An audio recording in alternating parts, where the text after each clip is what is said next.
What's up, guys? Welcome to Daily Dose of Reddit. This is your host, Zach, and today's subreddit is r/IDontWorkHereLady. This story is called, well, that escalated quickly. So I recently learned of this sub through r/ and Storytime on YouTube, and a recent dog adoption post made me want to share my hellish experience from last week. So a bit of backstory. I'm a veteran who suffers from major depression and PTSD. Because of this, my psychologist?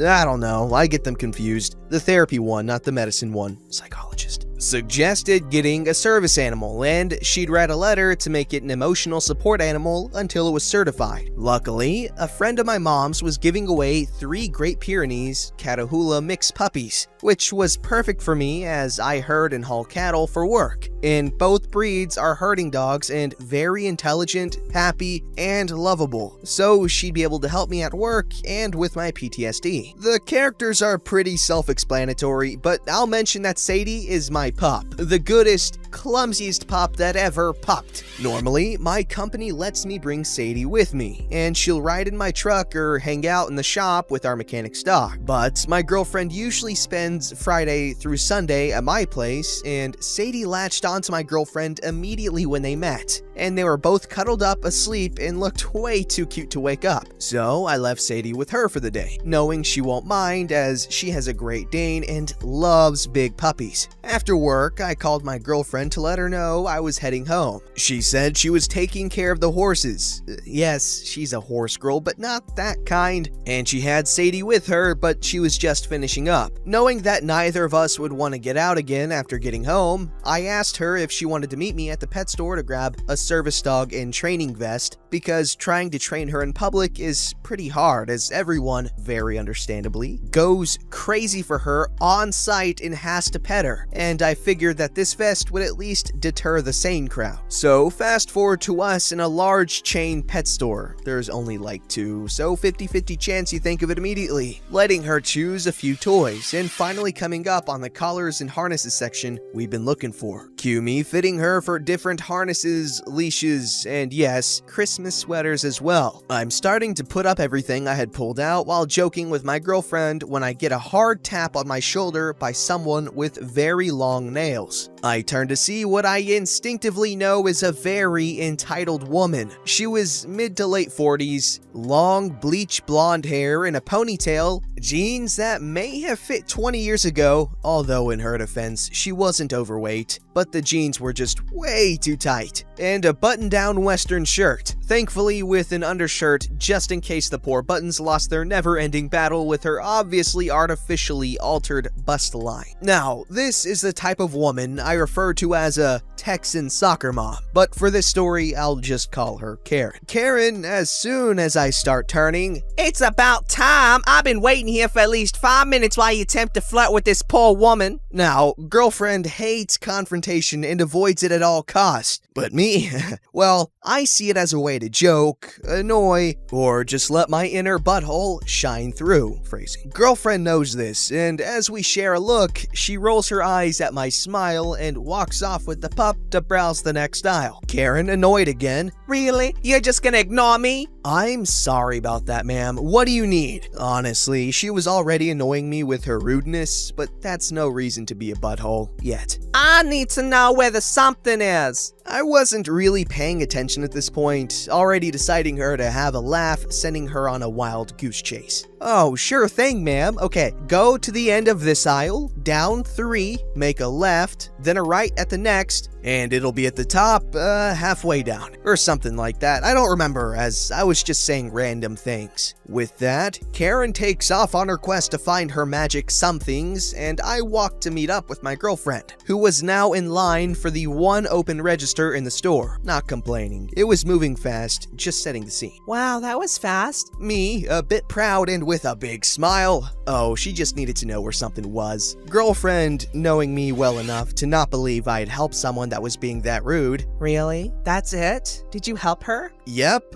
I was a bit rude back though. Karen, immediately after, almost cutting into my sentence with who I assume is the manager. That's him right there, and he's still harassing this poor woman too. I want him fired right now. He gave me wrong directions to the aisles that don't even exist just to get rid of me to flirt with this poor woman more. My girlfriend, who was visibly annoyed with me. What? Giving her wrong directions is a type of rude. Now, Karen coming up with the manager just made me smile more, which of course annoyed my girlfriend more, but I couldn't help it. This was too funny. Store manager says to Karen, "Ma'am, I've never seen him before. He doesn't work here." And to my girlfriend, "Ma'am, is this man bothering you?" Yes, but no more than usual. With a big smile on her face, thinking that she was funny. Then why do you smell like an animal? "Ma'am, that's obviously a cow smell. We don't sell cattle." Karen, giving up on the manager and turning to me. You don't work here. Why didn't you just tell me? "Why didn't you just ask?" That is no excuse not to tell me. I would have taken a lot less time. Yeah, but it wouldn't be as fun. Hopefully next time you speak to a worker or a stranger, he won't be so rude. Karen, screeching a little at this point. Where do you work? I'll call the manager there to complain about you. And she even admitted that you usually bother her, so I'll tell him about your stalking too. Okay, at this point, we were next in line, and I didn't have any plans on staying to argue, but what she just said made me laugh right in front of her.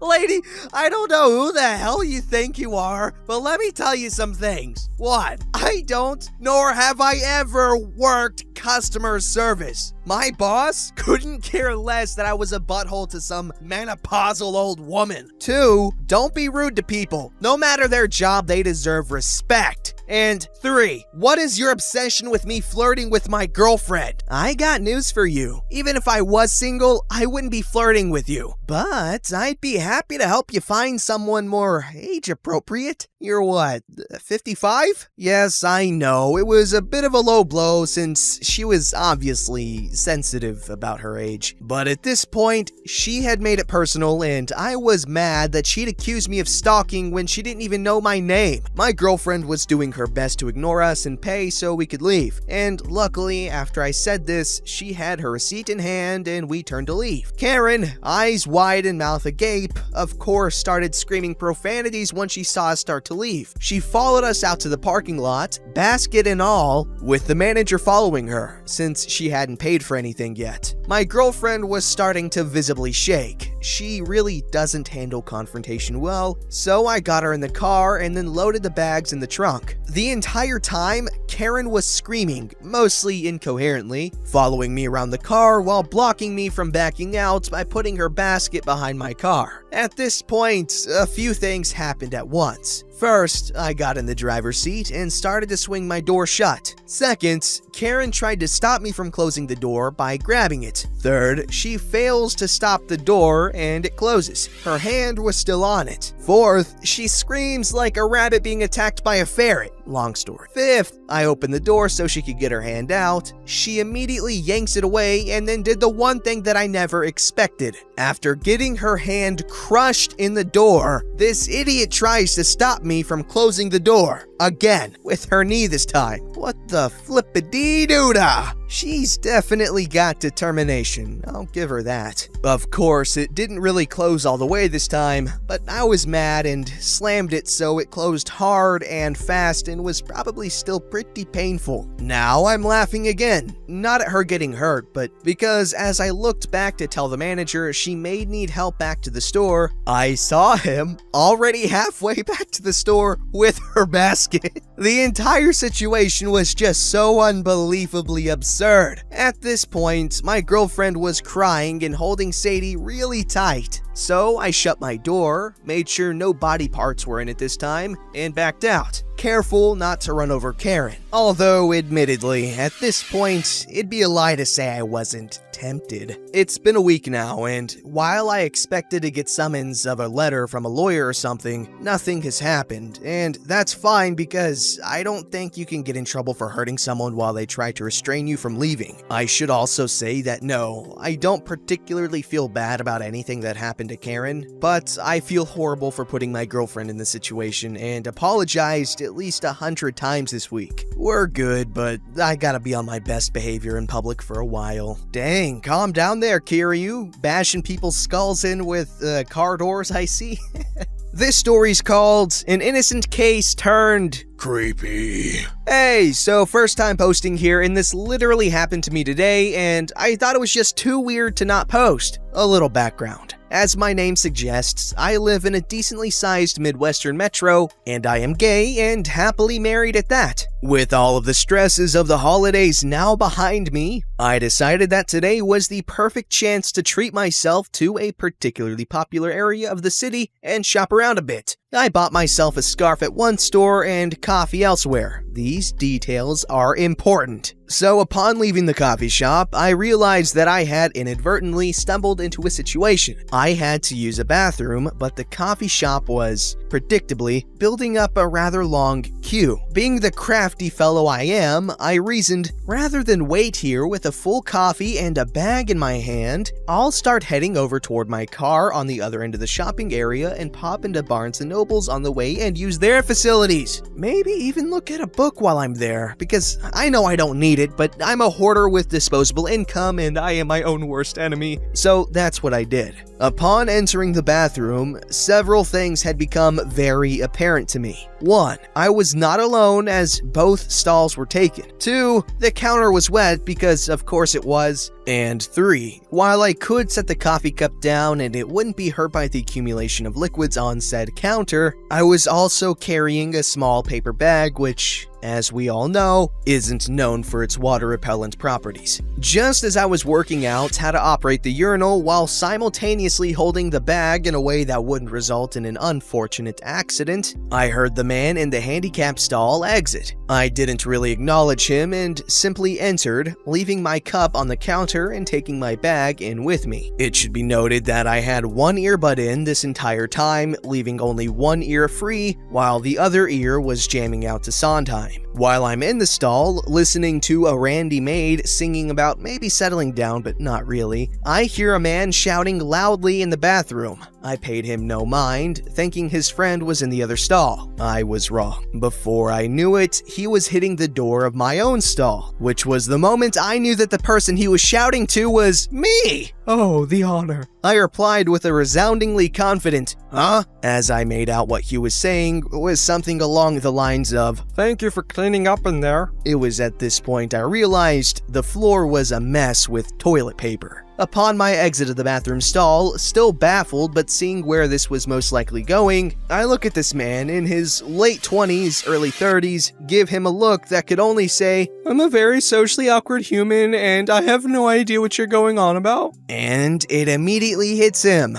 I am not who he thinks I am. Oh, I'm sorry. The man proceeds to sputter. I thought you were here to clean the stall. I mistook the bag in your hand as a spray bottle out of the corner of my eye. I smiled, assured the man I was not an employee there, never have been, and never will be, thinking that was that. A cute little r/IDontWorkHereLady story, until it was made creepy. He took my hand and shook it, which is, I believe, a normal human social interaction in and of itself. But then he leaned in and swiftly, with expert precision, kissed my cheek. I stood there, stunned. I'm not used to romantic interaction in a general sense, being married and all, but even less so publicly and by a perfect stranger. At this point, I think it registered on my face that I was baffled, as I then heard him mumble something about loving the gay community before he nipped out of the bathroom, never to be seen again. Funny thing is, when I told this story to my husband, a while later he said that it's rather common in Europe for people to kiss each other on the cheek. While this isn't exactly true, thanks for correcting me everyone, the fact that when I look out of my window, I see American flags, barbecues, at least 5 McDonald's in a 6-mile radius, and a surprising lack of Germans across the border tells me that this isn't Europe. No, not Europe at all really. So I think that in this case,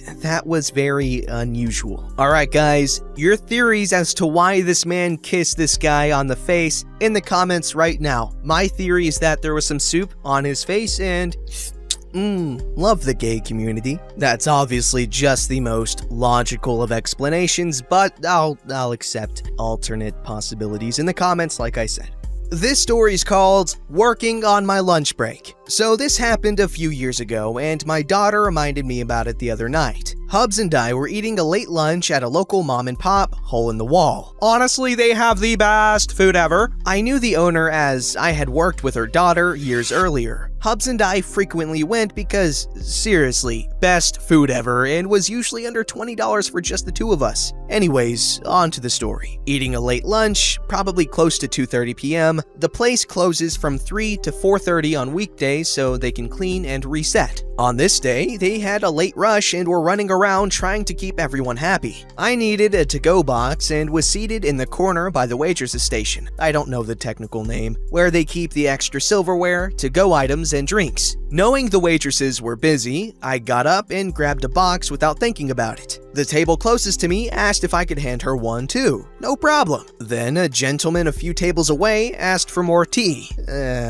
I look around and wonder if I should. I don't work here. But lucky for me, this place only serves unsweet tea, so sure, no problem. I get his tea and sit back down to box up my leftovers. Hubs is all in the corner on his phone watching a video about whatever game he is playing at the time, so we sat around on our phones while we waited for the ticket. I never noticed the other tables leaving. Owner comes over and slides in the booth next to me and is laughing her ass off. Seems like table number 2 was so impressed that the other waitress would stop while on their break to help the customers. They had even left me a $5 tip. They were so happy with the customer service that they were sure to come back. I just rolled my eyes and laughed. I did receive the employee discount for lunch that day, and it was probably the cheapest I've ever eaten out. Don't forget to like, subscribe, and hit that bell to never miss an episode.